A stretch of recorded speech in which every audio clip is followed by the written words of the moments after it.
and welcome back. It's me, Shweebe, and welcome back to Café Rouge. We're picking up on that cliffhanger that I done teased y'all with last time. Anyways, we got done with work, we're outside, and we suddenly don't feel so safe.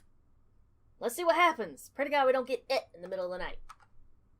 I couldn't stay here at Café Rouge, so I had to get home. Shaking off the weird feeling, I headed home. I stopped. Looking behind, I could have sworn somebody was following me. The echoes of footsteps were not my own. Stealing a glance behind, I saw a glimpse of a shadow disappear swiftly from my view. Panic rushed through me. I sped up my pace. Someone was here, following me. Someone. I could hear them, coming closer and closer, louder and louder. Every once in a while, I looked over my shoulder, glancing cautiously at my surroundings. I sped up my pace. Strange. I couldn't hear them anymore. Oh my God! We've been human napped. The hand covered my mouth completely. In my panic, I struggled to get free, but the owner of that hand was too strong. It must have belonged to a man. What was he going to do? Mug me? What if he kills me? No! What if he... A chill ran through my spine. Shh, Miss Black, it's okay. I won't hurt you. It's all right. I recognized that voice. The fingers relaxed, loosening its grip on my face. Unexpectedly, they curled around my chin, gently twisting my view toward the concealed face in the shadows. It took me a few seconds to finally recognize who it was. Antone, what are you doing here? Why would you do that? Who does that? Unless it's like his vampire instincts kicking in or something. Why would you do that? On the lookout for my restaurant. Looks like I've made the right choice yet again.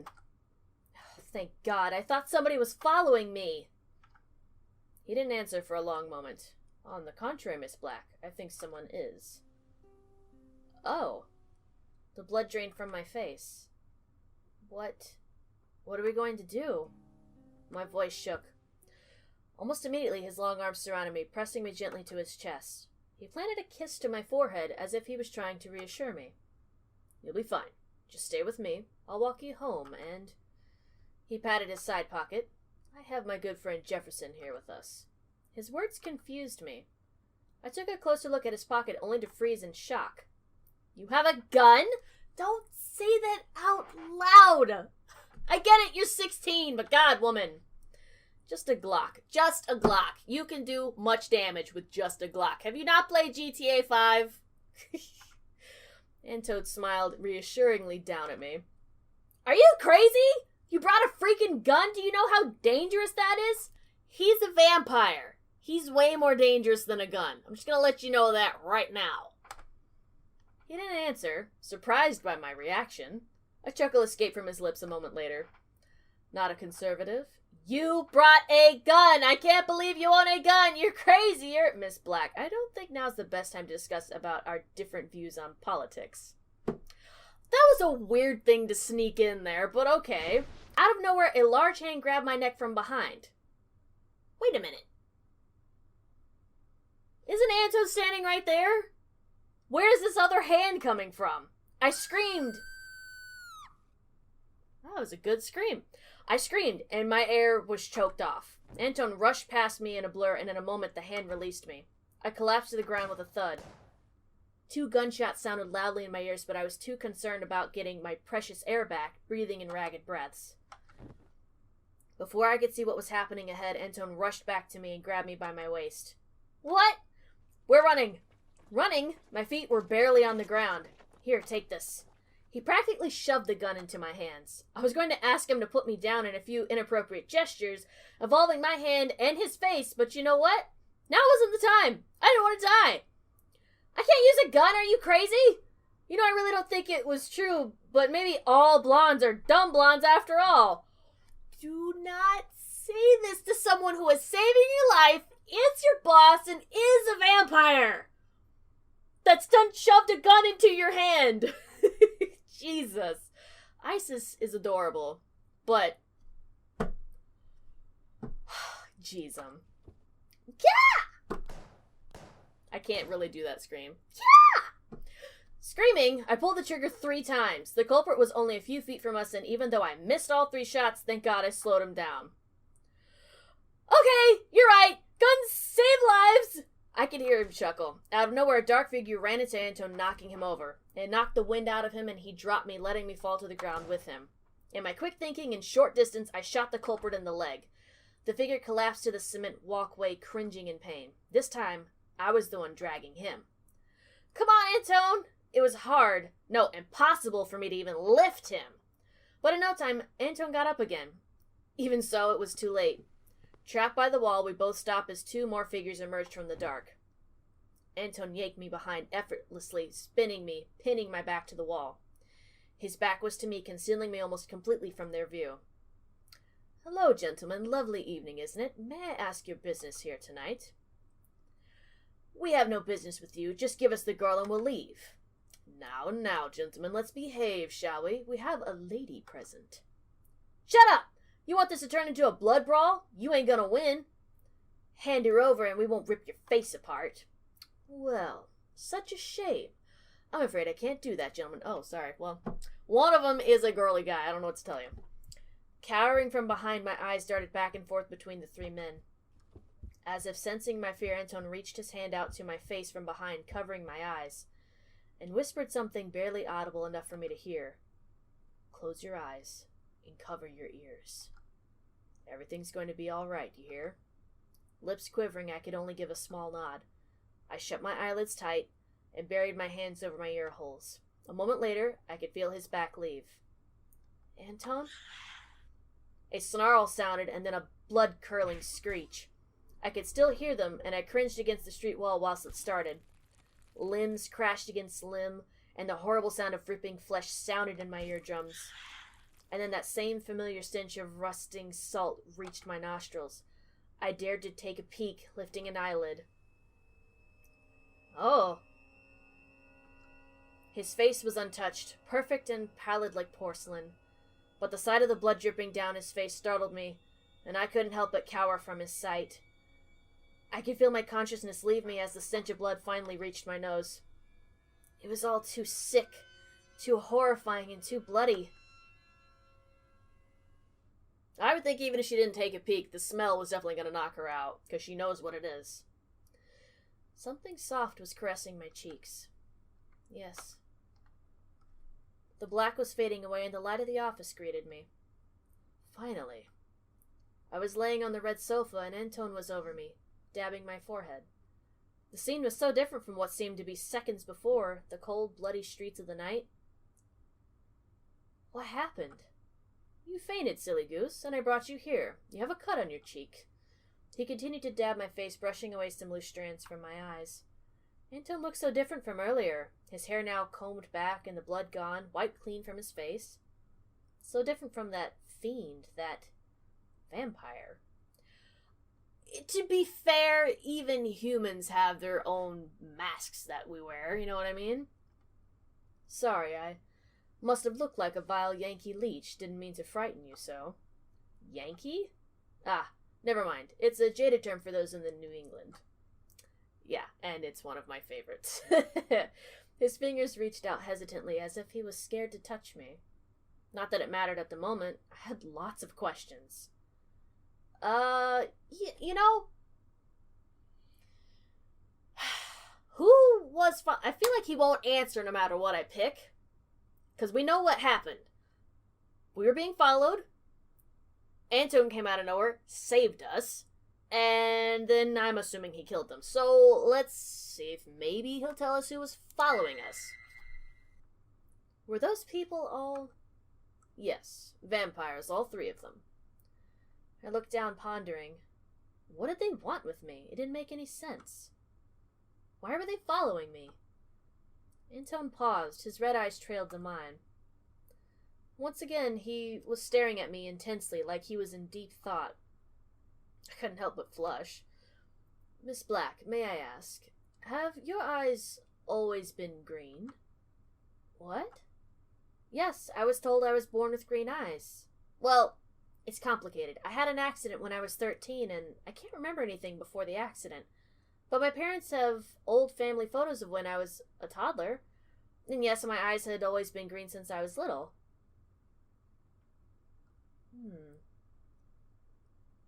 More theories for the theory gods! He sighed, scratching his head like he was puzzled at some enigma. Is something wrong? Not particularly. But after tonight, we can conclude one thing. What? Someone is after your life, and I'm not entirely sure why. I gulped, automatically shrinking back into the sofa. Someone wants me dead?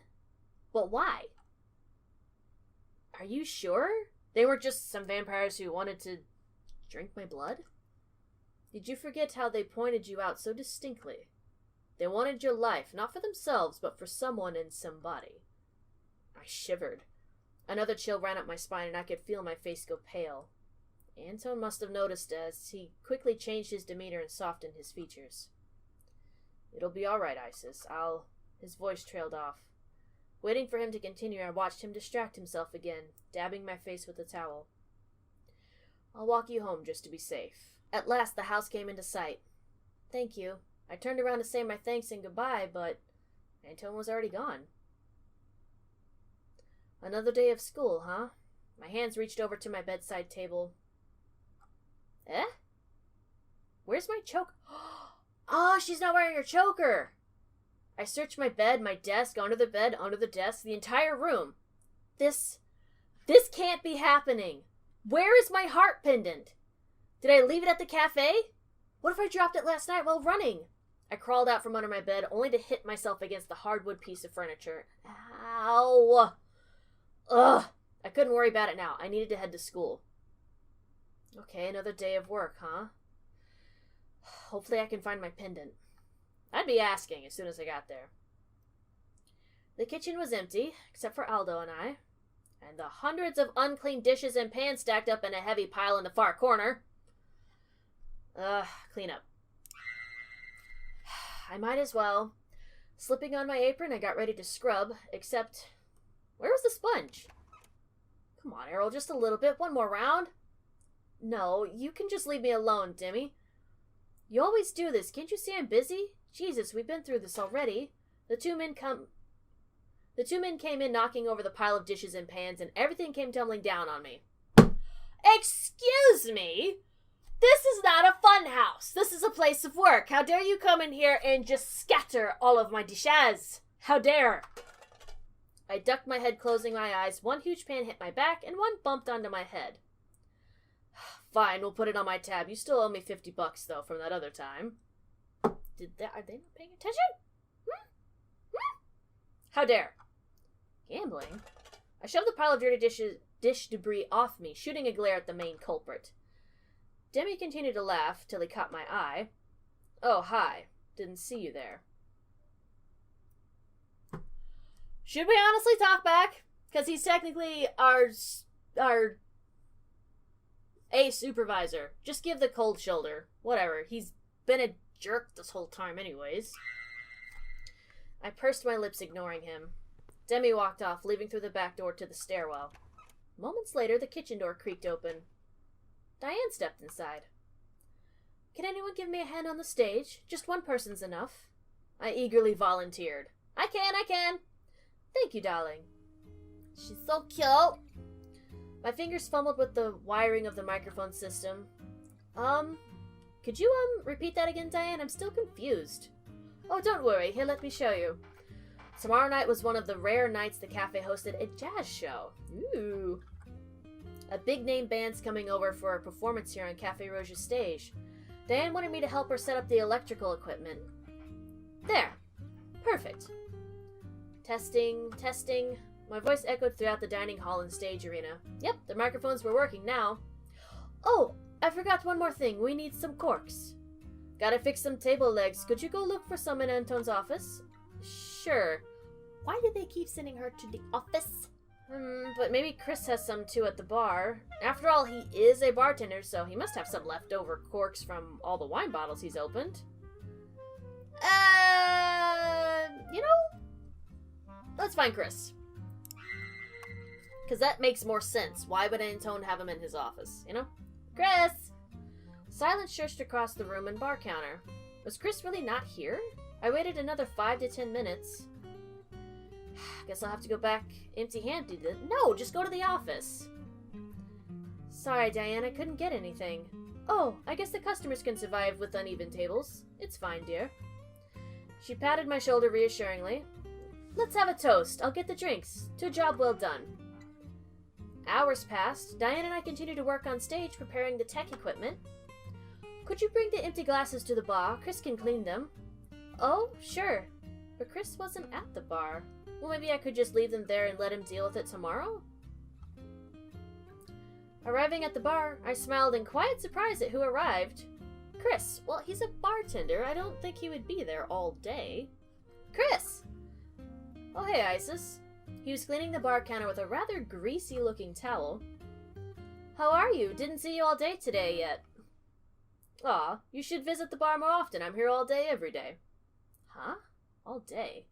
No, it couldn't be. I waited for a long while and he didn't come. Oh, really? Strange. I didn't see you earlier when I came. Chris blinked. Of course I was, Isis. I might have been at the bathroom that time, so you might have missed me. Oh, I see. I set the empty glasses on the counter. Diane asked me to bring these over these to clean. My brain wanted to rearrange that sentence for my own comforts. Sure, just leave them. Chris set the towel aside, taking the glasses one by one. Oh, and Aldo called for you. Not sure what he wanted, though. Could you go to the kitchen? That's where he said for you to go to. Okay. As I walked away, I couldn't help but look back. I could have sworn he came just now. On my way to the kitchen, I waved my hands to my two co-workers. Hi, Diane. Adeline. Hello again, Isis. Did you drop off the glasses? Yep, and now Aldo needs me. Oh, pish-posh, you're always in the kitchen. I'll go help Aldo instead. Oh, it's really okay, Adeline. I'd be glad to. Nonsense! By all means, let me. You should help Diane with the tables. I heard you've been a huge help. Patting my head, Adeline smiled as she walked off. She really is such a sweetheart, isn't she? Yeah, Adeline's really nice. Unlike Candace. Speaking of which, where is she? By the way, Diane, where is Diane and I exchanged stupefying looks. We were both paralyzed for a full minute. At last our eyes blinked and we felt our lungs breathing again. What was that? Sounds like it came from the kitchen? Our eyes met one last time we headed to the kitchen. I wouldn't have taken that long. I'd have heard the scream and immediately run in the direction of it. Hello? Aldo? The stove was on fire, and there was smoke everywhere. Diane quickly found the fire extinguisher, putting out the smoldering flames. All was quiet. Diane was right beside me now. Gasping, she covered her mouth with both hands. Following her line of vision, I stepped back in horror.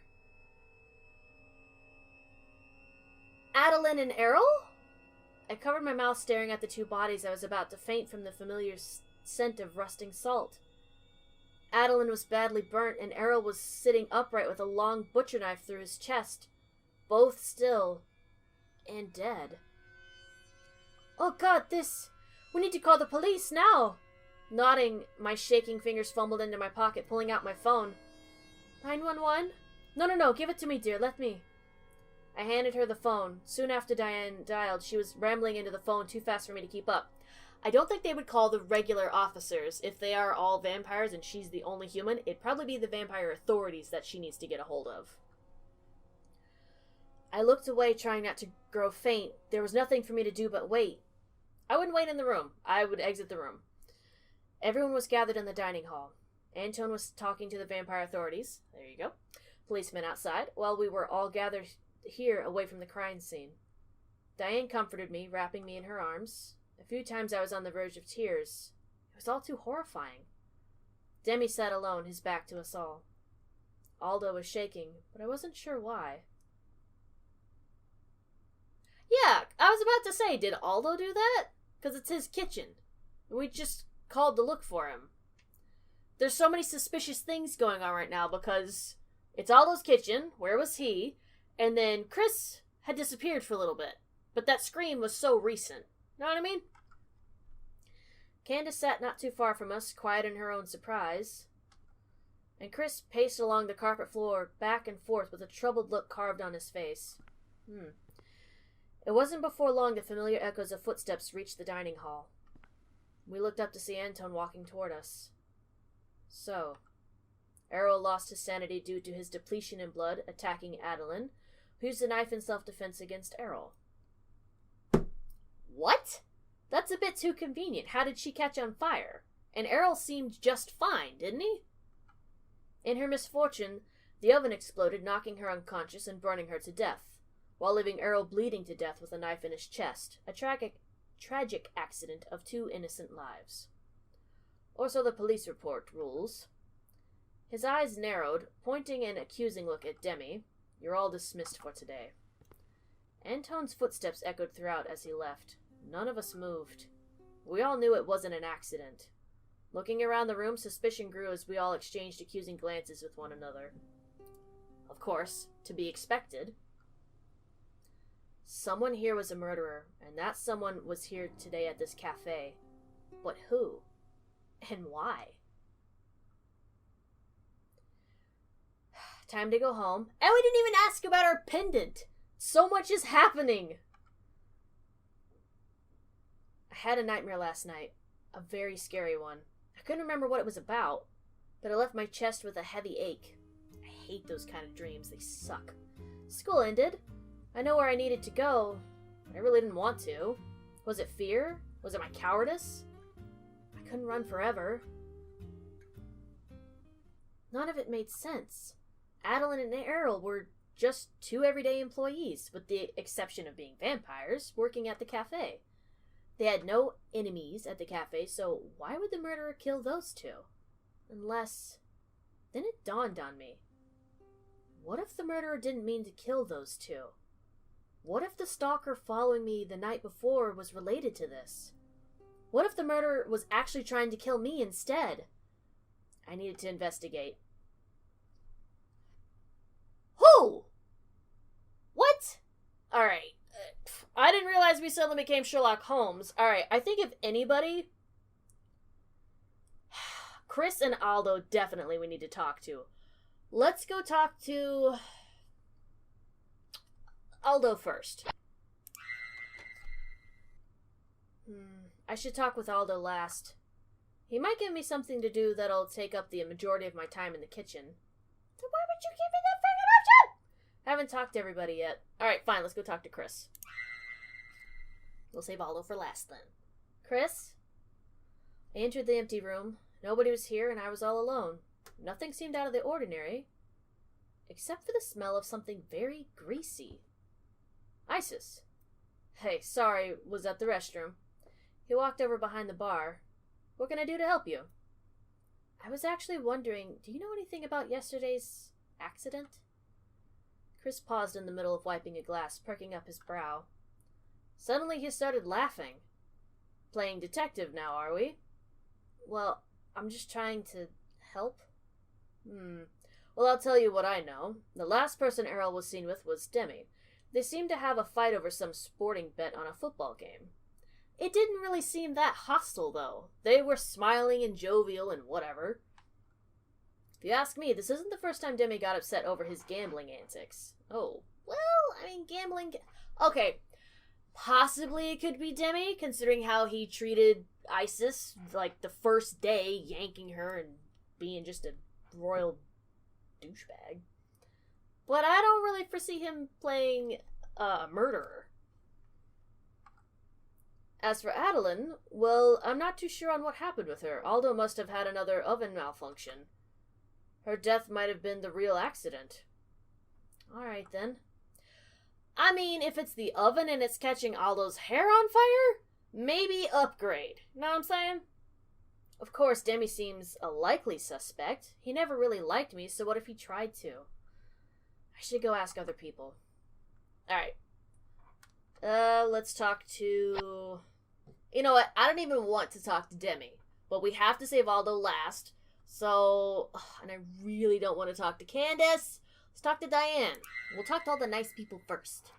Except for Aldo, because we're not allowed to talk to him. Hi, Diane. Hello, dear. Her face was grim and gloomy. She's probably still mourning. Diane, where were the other people during the accident? You were with me, but do you have any idea? I'm not sure. Aldo acted strangely. He's always in the kitchen, and yet yesterday he was gone. Errol was at Anton's office, and since the kitchen's connected to the cafe, well, it's just so terrible. Those two were barely a century old. They had so much ahead of them, those young vampires. Okay. Let's look for other people. I wouldn't think we were going to get much from Diane. Alright, let's go talk to Candace. I opened the cafe door. The little blonde was outside wiping the tables. Of course it would be very awkward, but I just had to ask. Meekly I stepped toward her. Is there something you need? I was just wondering, on yesterday's accident, did you notice anything strange? And where was she the whole time? No, not particularly. While everybody was doing the usual, I was at the lobby counting the cash. They probably didn't see me when I ducked down behind the glass, but after Aldo left the kitchen and out he went. Why did she duck down? Unless she was just counting, but unless she was ducking down on purpose. He didn't come back for a few hours, and then Errol went to the kitchen a second time, probably to talk to the boss, but then Aldo came back in, and he was holding some sort of bundle? Like a small blanket bundle. But what about Demi? She perked up her brows at my question. Demi is innocent. I'm almost positive that he's not involved in any of this. I didn't see him all day, but I didn't see Diane or Chris either. But how can you be sure? Well, I'm not. I just know. Candace turned her back to me, not saying any more. I should go ask some other people. Go talk to Demi! Oh my god, he's not gonna talk to us. He doesn't like us. Ugh. I walked up to the stage, hesitant. Demi's back was facing me, and there was a strange stain on his vest. Wait, was that blood? Noticing my presence, he turned around. Hello? I only have one question. Where were you during yesterday's kitchen accident? He stared at me, appalled. You think I did it? Who else would? You obviously don't like me. True, I don't like you. But why in the world would you... He stopped. Then he suddenly started laughing. Oh, so you think I was trying to kill you? Ha! Do you know how self-centered you sound right now? Just answer my question. If anybody, you should be asking Aldo that question. Aldo wasn't in the kitchen.